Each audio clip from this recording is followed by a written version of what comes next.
Hi hello good morning. ಇದು ಬಂದು Friday vlog start ಮಾಡ್ತಾ ಇದ್ದೀನಿ. ಇವತ್ತು ಬೆಳಿಗ್ಗೆನೇ ವ್ಲಾಗ್ ಮಾಡ್ತಾ ಇದ್ದೀನಿ. ಡೈಲಿ ವ್ಲಾಗ್ ಈ ನಡುವೆ ಮಾಡೋಕ್ಕೆ ಆಗ್ತಾಯಿಲ್ಲ. ಸೊ ಇವತ್ತು ಬಂದು ಬ್ರೇಕ್ಫಾಸ್ಟ್ಗೆ ಕಡಲೆಕಾಳು ಗೊಜ್ಜು ಮತ್ತು ಇಡ್ಲಿ ಮತ್ತು ಇದು ಸಾಂಬಾರು ಆಗುತ್ತಲ್ಲ ಊಟಕ್ಕೆ ಅಂದ್ಬಿಟ್ಟು ಇದನ್ನು ಆಪ್ಷನ್ ತೊಗೊಂಡಿದ್ದೀನಿ. ನಾನು ಹಿಟ್ಟು ರುಬ್ಬಿಟ್ಟಿದ್ದೆ, ಹಾಗಾಗಿ ಮಗಳಿಗೆ ಒಂದೇ ಸತಿ ಲಂಚ್ ಬ್ಯಾಗು ಕೊಟ್ಟು ಕಳಿಸೋಣ ಅಂತ ರೆಡಿ ಮಾಡ್ತಾ ಇದ್ದೀನಿ ಬೇಗ. ಸೊ ಕಡಲೆಕಾಳು ಗೊಜ್ಜಿಗೆ ಮಸಾಲ ರೆಡಿ ಮಾಡ್ಕೋತಾ ಇದ್ದೀನಿ. ಸೊ ಯಾರೆಲ್ಲ ನನ್ನ ಚಾನಲ್ ನೋಡ್ತಾ ಇದ್ದೀರಾ ಸಬ್ಸ್ಕ್ರೈಬ್ ಮಾಡ್ಕೊಳ್ಳಿ, ಪ್ಲೀಸ್ ಸಪೋರ್ಟ್ ಮಾಡಿ ಅಂತ ಕೇಳ್ಕೊಳ್ತೀನಿ. ವಿಡಿಯೋನ ಎಂಡ್ ತನಕ ನೋಡಿ ಅಂತ ಕೇಳ್ತೀನಿ. ಸೊ ಇವತ್ತು ಬಂದು ನಾವು ವೆಹಿಕಲ್ ಇಸ್ಕೊಳ್ತಾ ಇದ್ದೀವಿ. ಸೊ ಎಲ್ಲ ಪ್ರೊಸೀಜರ್ ಎಲ್ಲ ಮುಗ್ದಿದೆ, ಪೂಜೆ ಮಾಡಿಸ್ಬೇಕು ಇವತ್ತು ದೇವಸ್ಥಾನಕ್ಕೆ ಹೋಗಿ. ಹಾಗಾಗಿ ಸ್ವಲ್ಪ ಬ್ಯಾಂಕ್ ಹತ್ರನೂ ಹೋಗೋ ಕೆಲಸ ಇದೆ. ಹಾಗಾಗಿ ಬೇಗ ಮಾಡಿ ಬ್ರೇಕ್ಫಾಸ್ಟ್ ಎಲ್ಲ ಲಂಚ್ಗೆ ಕೊಟ್ಟು ಕಳಿಸ್ಬಿಡೋಣ ಒಟ್ಟಿಗೆ ಅವಳಿಗೆ ಅಂದ್ಬಿಟ್ಟು ರೆಡಿ ಮಾಡ್ಕೋತಾ ಇದ್ದೀನಿ. ಸ್ವಲ್ಪ ಬ್ಯಾಂಕಲ್ಲಿ ಪ್ರಾಬ್ಲಮ್ ಆಗಿದೆ. ಏನಾಗಿದೆ ಅಂದರೆ ನಂದು ATM ಕಾರ್ಡ್ ಹೊಸದು ಇಸ್ಕೊಂಡಿದೆ, ಸೊ ಅದು activate. So friends, lunch box ರೆಡಿಯಾಗಿದೆ. ಕಡಲೆಕಾಳು ಗೊಜ್ಜು ಮತ್ತು ಇಡ್ಲಿ. ಅವಳು ಸ್ವಲ್ಪ ಹಾಕಿದ್ದೀನಿ, ಜಾಸ್ತಿ ತಿನ್ನಲ್ಲ ಸ್ಕೂಲಲ್ಲಿ, ಹಾಗಾಗಿ 4 ಇಡ್ಲಿ ಮತ್ತು ಕಡಲೆಕಾಳು ಗೊಜ್ಜು ಮಾಡಿದ್ದೀನಿ. ಸೊ ಇವಾಗ ಬೇಗ ಲಂಚ್ ಕಟ್ಬಿಡೋಣ ಅಂತ. ಸ್ವಲ್ಪ ಬ್ಯಾಂಕಲ್ಲಿ ಕೆಲಸ ಇದೆ, ಹಾಗಾಗಿ ಹೋಗಬೇಕು. ಅವಳು ಲಂಚ್ ಬಾಕ್ಸ್ ಎಲ್ಲ ಕೊಟ್ಟು ಕಳಿಸ್ಬಿಟ್ರೆ ನನಗೆ ಆರಾಮು. ಮತ್ತು ಪೂಜೆ ಎಲ್ಲ ಮುಗಿಸಿ ಹೋಗ್ಬೇಕಲ್ವಾ ಸ್ಕೂಲ್ಗೆ, ಹಾಗಾಗಿ ರೆಡಿ ಮಾಡ್ತಾ ಇದ್ದೀನಿ. ಲಂಚ್ ಬ್ಯಾಗ್ ಎಲ್ಲ ಅಮ್ಮ ಒಂದು ನಿಮಿಷ ಬೇರೆ ನಾಪ್ಕಿನ್ ಎತ್ಕೊಳ್ತೀನಿ. ನಾನು ಗಲೀಜಾಗಿದೆ ತಗೊಳ್ಳಿ. ನಿಂಗೆ ಇಡ್ಲಿ ತಿನ್ಸ್ಕೊಡ್ತೀನಿ ಈ ಕೋಳಿ ಮರಿಗೆ. ಮಂಗರಿ ಇಡ್ಲಿ ತಿಂತೀಯಮ್ಮ ನೀನ? ನಡಿಯಪ್ಪ, ತಗೋಪ್ಪ ಲಂಚ್ ಬ್ಯಾಗ್ ಚಿನ್ನು. ಸೊ ಎಲ್ಲ ರಿವಿಷನ್ ಮಾಡಿಸಿ, ಸ್ಟಡಿ ಮಾಡಿಸಿ, ರೆಡಿ ಮಾಡಿಸಿ ಕಳಿಸ್ತಾ ಇದ್ದೀನಿ. ನಡಿ ಟೈಮ್ ಆಯ್ತು. ಮಿಷಿನಿಗೆ ಬಟ್ಟೆ ಹಾಕಿದ್ದೀನಿ, ಬಟ್ಟೆ ಎಲ್ಲ ಕೆಲಸ ಬೇಗ. ಇನ್ನೂ ಟೈಮ್ ಇದೆ, ಇರಮ್ಮ, ಚಳಿಲಿ ಕೂತ್ಕೋಬೇಡ. ಹಾಂ, ನೀನು ಬೇರೆ ಇಡ್ಲಿ ತಿನ್ನ. ಗಬ್ಬು ಚಡ್ಡಿ ಹಾಕಿಲ್ಲ ನಮ್ಮ ಗಬ್ಬು. ಚಡ್ಡಿ ಹಾಕ್ಲಾ? ಆ ಕಾರ್ ಮಾತ್ರ ಬಿಡ್ಬೇಡ ನೀನು, ಇಟ್ಕೊಂಡು ಓಡಾಡ್ತಾ ಇರೋ. ಮೇಡ ಇಡ್ಲಿ ತಿನ್ನ. ವೆರಿ ಗುಡ್ ಬಂಗಾರಿ. ಇವಳು ನೋಡಿ ಎಷ್ಟು ಒದರ್ತಾವಳ. ಏನ್ ತಿಕ್ಕಂಗೆ ಒದರ್ತಾ ಇದೀಯಾ ಪ್ರತು? ಅದು ಇವಾಗ ಹಾಕೊಂಡು ಹೋಗಿ ಉಪ್ಪೇಡ, ಚಳಿ ಏನು ಇಲ್ವಲ್ಲ, ಒಗ್ದಾಕ್ತೀನಿ ಬಿಡು. ಬೇಕಾ? ಸರಿ ಹಾಕೊಂಡೋಗಿ, ನಾಳೆ ಯೂನಿಫಾರ್ಮ್ ಜೊತೆ ಒಗ್ದಾಕ್ತೀನಿ.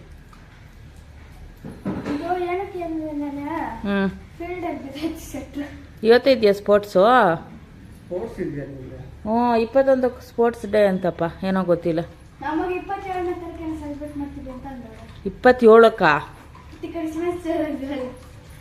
ರಜಾ ಕೊಡ್ತಾರಲ್ಲ? ಬಾಮ್ಮ ಕರಿ. ಅವನಿಗೊಂಚೂರು ನೀರು ಬಾಟ್ಲ ಅದು ತೊಳೆದ್ಬಿಟ್ಟು ನೀರು ಹಾಕೊಂಡ್ಬಂದು ಕೊಡಿ. ಅಲ್ಲೇ ಇಟ್ಟಿದ್ದೀನಿ ನೋಡಿ ಸಿಂಕ್ ಹತ್ರ. Car wow car. ಏನ್ ತಿಂತಾ ಇರೋದು? ಇಡ್ಲಿ. ಶುಭಣಿ. ಸೊ ಇವಾಗ ನೋಡ್ತಾ ಇದ್ದೀರಲ್ಲ, ಬ್ಯಾಂಕ್ ಹತ್ರ ಬಂದೆ. ಸೊ ಅದಾಗಲ್ಲ ಇವಾಗ, ಅಂದರೆ ಮೇಲ್ ಹಾಕಿದ್ದೀವಿ ಅಂತ ಹೇಳಿದ್ರು. ಸರಿ, ನನಗೆ ಇವಾಗ ಅರ್ಜೆಂಟಾಗಿ ಅಮೌಂಟ್ ಬೇಕು, ಅಲ್ಲಿ ಡೌನ್ ಪೇಮೆಂಟ್ ಮಾಡೋಕ್ಕೆ ಅಂದ್ಬಿಟ್ಟು 30,000 ಹಾಗೆ ಡ್ರಾ ಮಾಡಿಸ್ಕೊಂಡು ಬಂದೆ. ನಾನು ಇನ್ನೇನು ಮಾಡೋದು ಅಂದ್ಬಿಟ್ಟು ಕ್ಯಾಶೇ ಇಸ್ಕೊಂಡ್ಬಂದೆ. ಅದೇನು ಪ್ರಾಬ್ಲಮ್ ಆಗಿದೆಯೋ ಗೊತ್ತಿಲ್ಲ. ಯಾರೇ ಆದರೂ ಅಷ್ಟೇ ATM ಕಾರ್ಡ್ ತೊಗೊಂಡ ತಕ್ಷಣ ಫಸ್ಟ್ ಚೆಕ್ ಮಾಡಬೇಕು. ಬಟ್ ಬೇರೆ ಬ್ಯಾಂಕ್ದೆಲ್ಲ ಪ್ರಾಬ್ಲಮ್ ಆಗಲ್ಲ. ಇದು ಸ್ಮಾಲ್ ಫೈನಾನ್ಸ್ ಉಜ್ಜೀವನದಲ್ವಾ, ಸೊ ಹಾಗಾಗಿ ನನಗೆ ಈ ಸತಿ ಪ್ರಾಬ್ಲಮ್ ಆಯಿತು. ಹಳೆ ಕಾರ್ಡ್ ಎಕ್ಸ್ಪೈರ್ ಆಗೋಗಿತ್ತು, ಅಂದರೆ ಕಾರ್ಡ್ ಮೇಲೆಲ್ಲ ನಂಬರೆಲ್ಲ ಹೊಟ್ಟೋಗಿತ್ತು. ಹಾಗಾಗಿ ಇವತ್ತು ಹೊಸ ತೊಗೊಂಬಿಡೋಣ ಅಂದ್ಬಿಟ್ಟು ಈಸ್ಕೊಂಡಿದ್ದೆ. ಬಟ್ ಇದು ಈಸ್ಕೊಂಡು 6 ತಿಂಗಳಾಗಿದೆ, ನಾನು ಯೂಸೇ ಮಾಡಿಲ್ಲ. ಸೊ ಹಾಗಾಗಿ ಪ್ರಾಬ್ಲಮ್ಸೇ ಗೊತ್ತಾಗಿಲ್ಲ. ಇವಾಗ ಫೈನಾನ್ಸ್ಗೆ ಹೋದಾಗಲೇ ಪ್ರಾಬ್ಲಮ್ ಗೊತ್ತಾಗಿದ್ದು ನನಗೆ. ಸೊ ಫ್ರೆಂಡ್ಸ್, ಇವಾಗ ಗಾಡಿ ಇಸ್ಕೊಳ್ಳೋಕ್ಕೆ ಅಂತ ಹೋಗ್ತಾ ಇದ್ದೀನಿ. ಹೋಪ್ ಒಳ್ಳೆ ಪಾಸಿಟಿವ್ ಇದರಲ್ಲೇ ಹೋಗ್ತಾ ಇದ್ದೀನಿ. ಸ್ವಲ್ಪ ಪ್ರಾಬ್ಲಮ್ ಆಗಿದೆ ಬ್ಯಾಂಕ್ದು, ಹಾಗಾಗಿ ಇನ್ನೂ ಫೈನಲ್ ಆಗಿಲ್ಲ. ಬಟ್ ಬನ್ನಿ ಕೊಡ್ತೀವಿ ಅಂತ ಹೇಳಿದ್ದಾರೆ. ಸೊ ನಾನು ಈ ಥರ ಔಟ್ಫಿಟ್ ಹಾಕ್ಕೊಂಡಿದ್ದೀನಿ. ಬಲೂನ್ ಸ್ಲೀವ್ಸ್ ಅಂತ ಇದೆ, ನಂಗೆ ಗೊತ್ತಿಲ್ಲ, ನನ್ನ ಮಗಳು ಹೇಳಿದ್ದು. ಸೊ ಜೀನ್ಸ್ ಪ್ಯಾಂಟ್ ಹಾಕ್ಕೊಂಡಿದ್ದೀನಿ, ನನ್ನ ಮಗಳು ತೋರಿಸ್ತಾಳೆ ಔಟ್ಫಿಟ್ಟು. ಓಕೆ, ನಾವು ರೆಡಿಯಾಗಿದ್ದೀವಿ. ಆಟೋಗೆ ವೆಯ್ಟ್ ಮಾಡ್ತಾ ಇದ್ದೀವಿ. ಆಟೋ ಬಂದ ತಕ್ಷಣ ಹೋಗೋದು. ಯಾಕೆ ಅಂದರೆ ನನಗೆ ಗಾಡಿ ಓಡ್ಸೋಕ್ಕೆ ಬರಲ್ಲ ಕ್ಲೀನಾಗಿ ರೋಡ್ ಮೇಲಿನ. ಹಾಗಾಗಿ ನಮ್ಮ ಮನೆಯವರು ಓಡಿಸ್ಕೊಂಡು ದೇವಸ್ಥಾನದ ಹತ್ರ ಬರ್ತಾರೆ. ಸೊ ಅಲ್ಲಿ ಪೂಜೆ ಮಾಡಿಸ್ಕೊಂಡು ವಾಪಸ್ ಬರೋಣ ಅಂತ. ಅದಕ್ಕೆ ನಮ್ಮದು ಬೈಕ್ ಎತ್ಕೊಂಡು ಹೋಗ್ತಾ ಇಲ್ಲ, ನಮ್ಮ ಮನೆಯವ್ರದ್ದು ಆಟೋದಲ್ಲಿ ಹೋಗ್ಬಿಡೋಣ ಅಂತ ಪ್ಲ್ಯಾನ್ ಮಾಡಿದ್ದೀವಿ. ಏನಾಗುತ್ತೆ ನೋಡೋಣ, ಇನ್ನು ಫೈನಲ್ ಮಾಡ್ಕೊಂಡಿಲ್ಲ. ಸೊ ಸ್ವಲ್ಪ ಬ್ಯಾಂಕ್ದು ATM ಕಾರ್ಡ್ ಪ್ರಾಬ್ಲಮ್ ಆಗ್ಬಿಟ್ಟಿದೆ, ಹಾಗಾಗಿ. ಸೊ ನನ್ನ ಮಗಳು ಈ ಥರ ರೆಡಿಯಾಗಿದ್ದಾಳೆ, ಅವಳು. ಸೊ ನಾನು ಈ ಥರ ರೆಡಿಯಾಗಿ. ಸೊ ಇದು ಫುಲ್ಲು ಲೆಂತ್ ಇದೆ ಟಾಪು. ಇಲ್ಲಿವರೆಗೂ ಮಾತ್ರ ಲೈನಿಂಗ್ ಇದೆ, ಇಲ್ಲಿಂದ ಟ್ರಾನ್ಸ್ಪರೆನ್ಸಿ ತರ ಈ ತರ ಇದೆ, ಬಲೂನ್ ಸ್ಲೀವ್ಸು. ಸೊ ಇದಕ್ಕೆ ನಾನು ಬಂದು ಜೀನ್ಸ್ ವೇರ್ ಮಾಡಿದ್ದೀನಿ. ಹೊಸ ಅದು ಗಾಡಿಗೆ ಅಂತಾನೆ ತಗೊಂಡಿದ್ದೆ, ಗಾಡಿ ತಗೊಳ್ಳೋದು ಹಾಕೊಳ್ಳೋಣ ಅಂತ. ಹೊಸ ಸ್ಲಿಪ್ಪರ್ಸ್ ಇವಾಗ ಹೊರಡ್ತಾ ಇದ್ದೀನಿ. ಬನ್ನಿ ಹೇಗಾಗತ್ತೆ ನೋಡೋಣ ಪೂಜೆ. ಈ ಒಂದು ಕೋಳಿ ಮರಿ ಆ ಕಡೆ ಹೊಡೆಯತೈತೆ. ಇವಾಗ ಬಂದು ದೇವಸ್ಥಾನಕ್ಕೆ ಹೊರಟಿದ್ದೀವಿ ಆಟೋದಲ್ಲಿ. ಇವಾಗ ಫಸ್ಟು ದೇವಸ್ಥಾನಕ್ಕಲ್ಲ ಶೋರೂಮ್ಗೆ ಹೊರಟಿದ್ದೀವಿ. ಓಕೆ, ಶೋರೂಮಲ್ಲಿ ಸ್ವಲ್ಪ ಫಾರ್ಮಾಲಿಟೀಸ್ ಇದೆ, ಅದೆಲ್ಲ ಮುಗಿಸ್ಕೊಂಡು ಆ ನಂತರ ಗಾಡಿನ ತೊಗೊಂಡು ದೇವಸ್ಥಾನಕ್ಕೆ ಹೋಗ್ತೀವಿ. ಯಾಕೆಂದರೆ ನೆನೆ ಬರೀ 4,000 ರೂಪಾಯಿ ಡೌನ್ ಪೇಮೆಂಟ್ ಮಾಡಿದ್ದು, ಇವಾಗ ಕ್ಲಿಯರ್ ಮಾಡಬೇಕು. ಸೊ ಒಟ್ಟು 30,000 ರೂಪಾಯಿ ನಾವು ಡೌನ್ ಪೇಮೆಂಟ್ ಪೇ ಮಾಡಬೇಕು. ಆಮೇಲೆ ಗಾಡಿ ಬಂದು 92,000 ಎಷ್ಟೋ ಅದು ಇದು ಎಲ್ಲ ಸೇರಿಸಿ ಒಟ್ಟು 1,05,000 ರೂಪಾಯಿನೋ ಟೋಟಲಿ ಬಿಲ್ ಆಗಿರೋದು ವೆಹಿಕಲ್ಗೆ. ಸೊ ನಾವು ಬಂದು ಇವಾಗ 30,000 ರೂಪಾಯಿ ಡೌನ್ ಪೇಮೆಂಟ್ ಮಾಡ್ತಾಯಿದ್ದೀವಿ. ಇನ್ನು ಮಿಕ್ಕಿದ್ದೆಲ್ಲ EMIಗೆ ಹೋಗ್ತಾ ಇದ್ದೀವಿ. ಹಾಗಾಗಿ ಅದನ್ನೆಲ್ಲ ಫಾರ್ಮಾಲಿಟೀಸ್ ಮುಗಿಸಿ ಗಾಡಿನ ಹ್ಯಾಂಡ್ ಓವರ್ ಮಾಡ್ತಾ ಇದ್ದಾರೆ. ಇವಾಗ ಈಗಿಸ್ಕೊಂಡು ನಾವು ದೇವಸ್ಥಾನಕ್ಕೆ ಹೊರಡೋದು ಅಷ್ಟೇ. ಸೊ ಗಾಡಿಗೆ ಪೂರ್ತಿ ಎಲ್ಲರೂ ಏನೇನು ಅಂತ ಇನ್ನೊಂದು ಸತಿ ನಮ್ಮ ಯಜಮಾನ್ರಿಗೆ ತೋರಿಸ್ಬಿಟ್ಟು ಅವ್ರು ಎಕ್ಸ್ಪ್ಲೇನ್ ಮಾಡಿ ಹ್ಯಾಂಡ್ ಓವರ್ ಮಾಡ್ತಾರೆ. ಎಕ್ಸ್ಪ್ಲೇನ್ ಮಾಡಿ ಸ್ವಲ್ಪ ಎಕ್ಸ್ಟ್ರಾ ಫಿಟ್ಟಿಂಗ್ಸ್ಗೆಲ್ಲ ನಾವು ಹೇಳಿದ್ವಿ, ಬಟ್ ಅದೆಲ್ಲ ಮಂಡೇ ಮಾಡಿಕೊಡ್ತೀನಿ, ತೊಗೊಂಡು ಬನ್ನಿ, ಆಮೇಲೆ ಇದು ನಂಬರಿಂಗ್ ಪ್ಲೇಟ್ಸ್ ಎಲ್ಲ ಹಾಕ್ಕೊಡ್ತೀನಿ ಅಂತ ಹೇಳಿದ್ದಾರೆ. ಹಾಗಾಗಿ ಇವಾಗ ಫಸ್ಟ್ ಹೋಗಿ ಪೂಜೆ ಮಾಡಿಸ್ಕೊಂಬಿಡಿ, ಆಮೇಲೆ ತೊಗೊಬನ್ನಿ. ಅದೇನು ಕೆರಡಿದೆ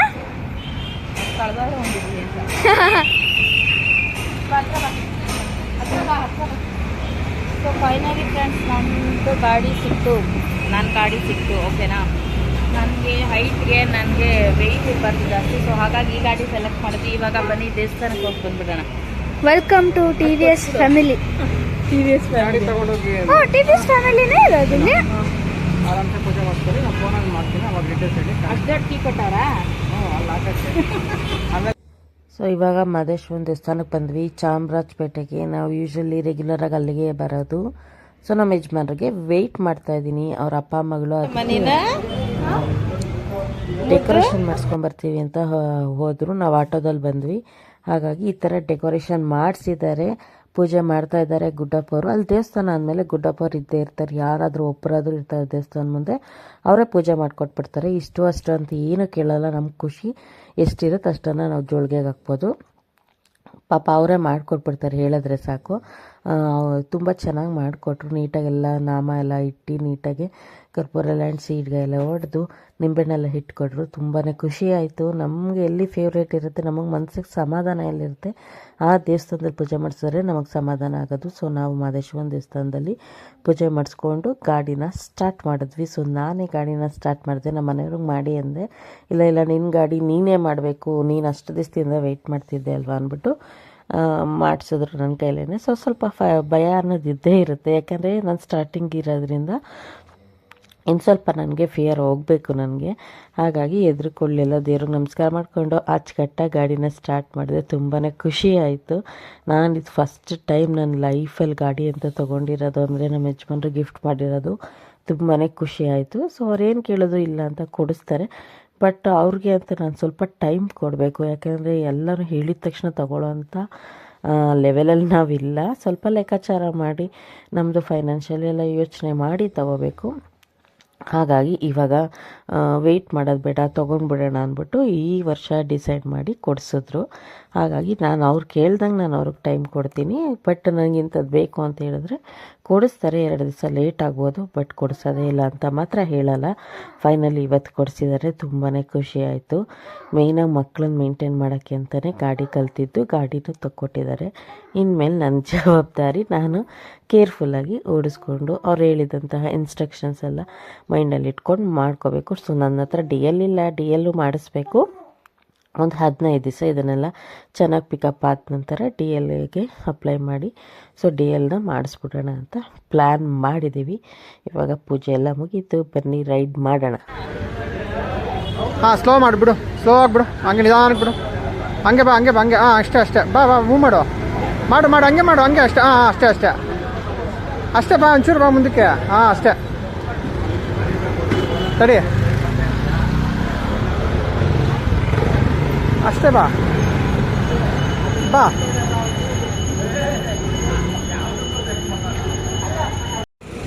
ಸೊ ಫ್ರೆಂಡ್ಸ್, ಫೈನಲಿ ಇವತ್ತು ನನ್ನ ಗಾಡಿ ನನ್ನ ಕೈಗೆ ಬಂದಿದೆ. ನಾವು ಮಾದೇಶ್ವರ ದೇವಸ್ಥಾನಕ್ಕೆ ಬಂದು ಪೂಜೆ ಮಾಡಿಸಿದ್ದೀವಿ. ಸೊ ಡೆಕೋರೇಷನ್ ಇದು ಬೊಕ್ಕೆ ಹಾಕಿಸ್ಕೊಂಡ್ಬಂದಿದ್ದಾರೆ ನಮ್ಮ ಮನೆಯವರು, ಓಕೆನಾ. ಸೊ ನಾನೇನೇ ಗಾಡಿನ ಸ್ಟಾರ್ಟ್ ಮಾಡಿದೆ, ತುಂಬ ಖುಷಿ ಆಗ್ತಾ ಇದೆ. ಫೈನಲಿ ನಮ್ಮ ಮನೆಯವ್ರು ಗಾಡಿ ಕಳಿಸ್ಕೊಟ್ರು. ಇನ್ನು ನಾಳೆಯಿಂದ ಓಡಿಸೋದೇನೆ. ಸೊ ತುಂಬ ಖುಷಿ ಆಗ್ತಾ ಇದೆ. ತುಂಬ ದಿವಸದಿಂದ ಅಂದ್ಕೊಂಡು ಫೈನಲಿ ಇವತ್ತು ತೊಗೊಂಡಿದ್ದೀನಿ. ಸೊ ನಮಗೆ ಫೇವ್ರೇಟ್ ಆಗಿರೋಂತಹ ಮಾದೇಶ್ವರ ದೇವಸ್ಥಾನಕ್ಕೂ ಬಂದು ಪೂಜೆ ಮಾಡಿಸ್ದೆ, ತುಂಬಾ ಖುಷಿ ಆಯಿತು. ಸೊ ಹೀಗೆ ಒಳ್ಳೆಯದಾಗಲಿ ಅಂತ ನೀವು ಕಮೆಂಟ್ ಸೆಕ್ಷನಲ್ಲಿ ನನಗೆ ವಿಶಸ್ ತಿಳಿಸಿ, ಓಕೆನಾ. ಹಾಗೆ ಸಬ್ಸ್ಕ್ರೈಬ್ ಮಾಡ್ಕೊಳ್ಳಿ ಮರಿಬೇಡಿ. ಈಗ ನನ್ನ ಮಗಳಿಗೆ ಹೊಟ್ಟೆ ಹಶ್ವಾಗ್ತಾ ಇದೆ ಅಂತ, ಸೊ ಚಾಟ್ಸ್ ತಿನ್ಬೇಕಂತ ಅವಳು. ಹೋಗೋಣ ಬನ್ನಿ. ಸೊ ನಾನು ಬಂದು ಆಟೋದಲ್ಲೇ ಬರ್ತೀನಿ, 4 ಜನನೂ ಇದ್ರಲ್ಲಿ ಹೋಗೋಕ್ಕಾಗಲ್ಲ, ನಮ್ಮ ಮನೆಯವ್ರು ಬೈಕ್ ತಂದಿದ್ವಲ್ಲ, ಹಾಗಾಗಿ ಸೊ ಸಾಕು ಪೋಸ್ ಕೊಟ್ಟಿದ್ದೀವಿ. ನಂದು ಡಿ ಎಲ್ ಇಲ್ಲ, ಓಡಿಸಿದ್ದು ಹಿಡ್ಕೊತಾರೆ ಆಮೇಲೆ ರೋಡಲ್ಲಿ. ನಮ್ಮಪ್ಪಂದು ಡಿ ಎಲ್ ಐತೆ. ಅವರಪ್ಪನ ಡಿ ಎಲ್ ಐತೆ, ನಮಗಿಲ್ಲ.